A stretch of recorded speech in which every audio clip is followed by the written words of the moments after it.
आने का प्रयोजन यह है कि भारत सरकार और कुछ प्रदेश सरकार की नीतियों की वजह से दवा व्यवसायियों को आज बहुत विकट परिस्थितियों का सामना करना पड़ रहा है। सबसे बड़ी शिकायत तो मुझे केंद्र सरकार से है, केंद्र सरकार की नीतियों से है कि जैसा आप देख रहे हैं आप कि आज भी दवा के कानून जो 1940 में बना था, ड्रग एंड कॉस्मेटिक एक्ट, 1945 में ड्रग रूल बना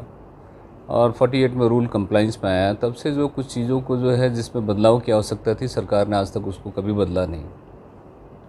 माननीय मोदी जी जब पहली बार प्रधानमंत्री बने तो उन्होंने इस बात का दावा भी किया था कि जो भी सड़े गले कानून हैं या जो कानून व्यवहारिक नहीं, उन कानूनों को ख़त्म किया जाएगा और उसकी जगह जो व्यवहारिक जो नीतियां हैं उसको लागू की जाएगी। तो बाकी चीज़ों की बात मैं ना करूं, सीधे मैं अपने व्यवसाय की बात करूं, दवा व्यवसाय की बात करूं, तो इस कानून में भी बहुत सारी खामियां हैं जिसको तुरंत बदलने की आवश्यकता थी, उसकी जगह नए अधिनियम को लाने की आवश्यकता थी, मगर ऐसा हुआ नहीं। सबसे पहले तो मैं आपको बताऊं कि इस पूरे देश में लगभग 6.5-7 लाख रिटेल फार्मासिस्ट हैं, फार्मेसी की दुकान चला रहे हैं, जो उस दुकान के वो प्रोप्राइटर या पार्टनर हैं, मगर वो क्वालिफाइड पर्सन नहीं है। तो हमने सरकार से मांग की थी कि जो लोग पिछले 5 साल से या 3 साल से या 4 साल से दवा की दुकान चला रहे हैं, खुदरा दवा की दुकान, उनको उनके अनुभव के आधार पर उनको एज ए क्वालिफाइड पर्सन घोषित किया जाए।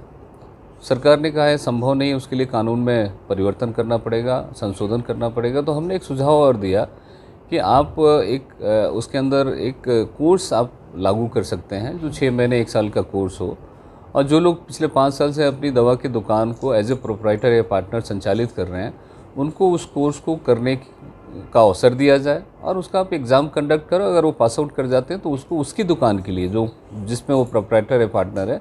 उसको एज ए क्वालिफाइड पर्सन उस दुकान को संचालित करने के लिए उसको घोषित किया जाए। सरकार ने इस पर भी कोई निर्णय नहीं लिया, आज तक नहीं लिया, और ये बहुत गंभीर समस्या है। अब अधिकारी लोग जो हैं वो फार्मासिस्ट के नाम पे जाके दुकानदारों का उत्पीड़न करते हैं, शोषण करते हैं, कहते हैं फार्मासिस्ट यहाँ पर है नहीं, उसके देख रेख में दवा नहीं बेची जा रही है।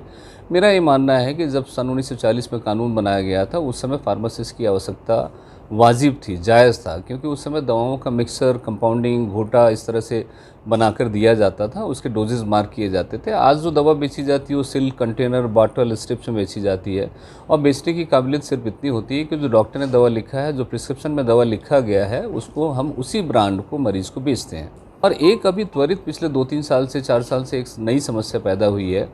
कि जो दवाओं का ऑनलाइन जो क्रय विक्रय किया जा रहा है, ये कानून में अभी तक इस तरह का कोई प्रोविज़न नहीं है।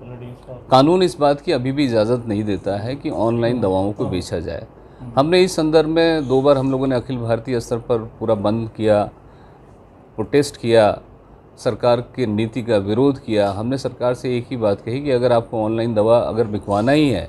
तो आप कम से कम कानून में संशोधन करें और कानून में इसको परिभाषित करें कि ऑनलाइन दवाओं की बिक्री की जा सकती है।